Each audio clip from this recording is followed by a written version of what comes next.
Reduksyon. Ang sistemang reduksyon ay isang patakaran ipinatupad ng mga Espanyol sa Pilipinas noong kolonyal na panahon, na naglalayong pagsamasamahin ang mga katutubong Pilipino sa mga sentralisadong pamayanan.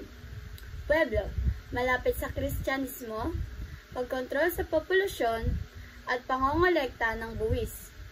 Bagaman, nagbigay ito ng akses sa edukasyon at serbisyong medikal.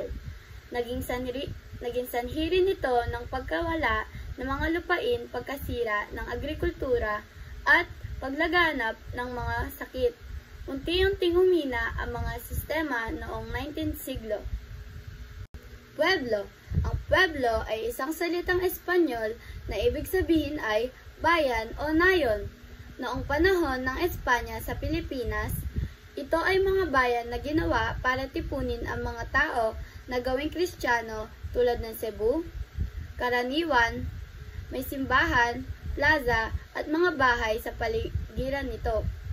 Ito ay nagsilbing sentro ng pamahalaan, relihiyon at buhay ng komunidad.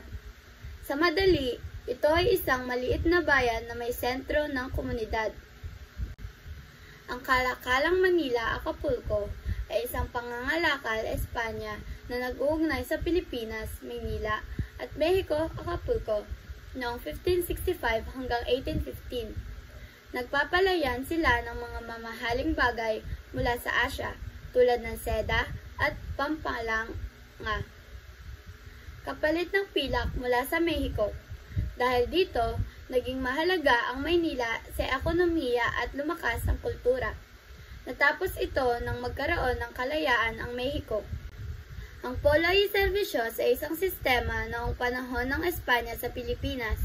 Ito ay sapilitang paggawa at pagbigay ng mga bagay tulad ng pagkain o kahoy sa mga opisyal. Ang malalaking Pilipino, 16 to 60 taong gulang, ay kailangang magtrabaho ng 40 araw bawat taon sa mga proyekto tulad ng simbahan o kalsada. Maraming naaapekto at minamaltrato kaya pinalitan ito ng bayad na buwis, sedula personal noong 1884. Ang Indio ay salitang Espanyol na ibig sabihin ay Indio o katutubo.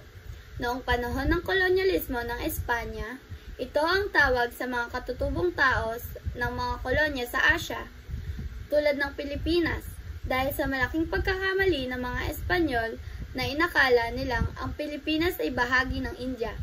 Ginamit nila ang termino na ito sa paglipas ng panahon. Naging diskriminatoryo ang salita pero ngayon ay ginagamit ito sa konteksto ng kasaysayan.